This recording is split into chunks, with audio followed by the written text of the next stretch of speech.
Hello अस्सलाम वालेकुम दोस्तों। तो यार क्या हाल है। आज की इस वीडियो में हम एयरवे बिल के रिगार्डिंग डिस्कशन करने वाले हैं और जानेंगे कि एयरवे बिल क्या होता है और क्यों यूज़ होता है।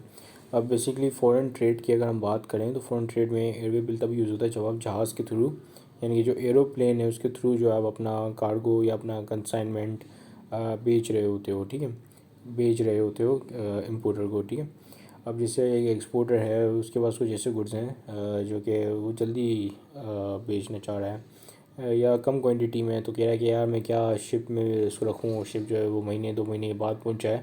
इससे अच्छा मैं प्लेन के जब थ्रू जो है वो उसको पहुँचा देता हूँ अपना उस कंसाइनी के पास, ठीक है, यानी कि इम्पोर्टर, कंसाइनी इम्पोर्टर को बोलते हैं, ठीक है। तो वो फिर वो एयर जहाज़ के वाले के मतलब जो इस कंपनी है ऐसी जो कि इस तरह का की सर्विस ऑफ़र करती है उसके पास जाएगा और उनको बोलेगा यार ये चीज़ मेरी जो है वो शिपमेंट कर दो, शिफ्ट कर दो उस कंसाइनी के पास। तो वो फिर वो उनको बोलेगी ठीक है आप अपने गुड्स हमारे पास रखवा दें, हमारा जो एयरवे का फ्रेट है वो पे कर दो, यानी कि हमारे जो चार्जेस वगैरह हैं वो पे कर दो। तो फिर वो उसकी चार्जेस वगैरह पे करेगा और उसके बाद गुड्स जब रखवाएगा तो वो उनको एक रिसिप्ट देंगे, उसको हम कहेंगे एयरवे बिल, ठीक है। वो रिसिप्ट जो होगा वो होगा ये क्या, एयरवे बिल, ठीक है। तो वो एयरवे बिल क्या रिप्रेजेंट करता है, वो रिप्रेजेंट करता है कि जिसके हाथ में ये बिल है, यानी जो सॉरी जो कंसाइनी है, ठीक है, यानी जिसका नाम लिखा हुआ है उस बिल के अंदर, उसको ये उसके गुड्स हैं, ठीक है। तो उसको ये बीएल मिल गया।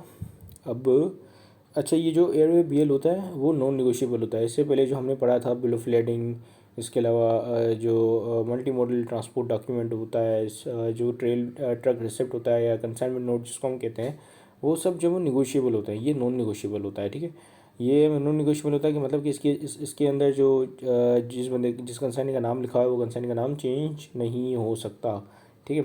यानी कि गुड्स उसको ही मिलेंगे जिसका नाम लिखा है और जिस बंदे का नाम लिखा है वो बंदा फिर किसी फर्दर उसको इंडोर्स नहीं कर सकता किसी और बंदे को, यानी कि उसकी ओनरशिप ट्रांसफ़र नहीं हो सकती, ठीक है।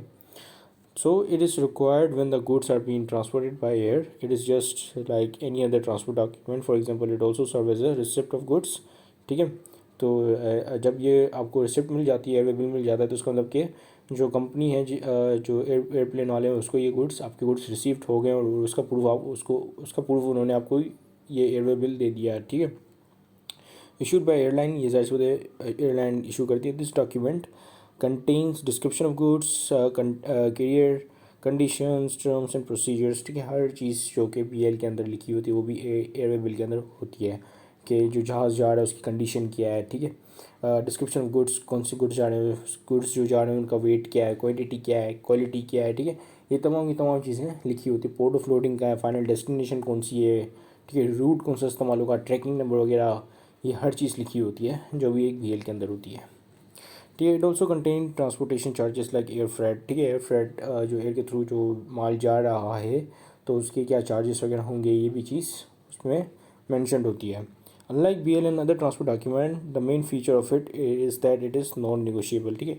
बाकियों की तरह ये निगोशिएबल नहीं होता, ये सिर्फ उसी बंदे को, वही बंदा जो है जाके पोर्ट ऑफ डिस्चार्ज पे से माल छुड़ा सकता है या उस कंपनी से माल छुड़ा सकता है जिस कंसाइनी का नाम लिखा हुआ वो एयरवे बिल पे, ठीक है।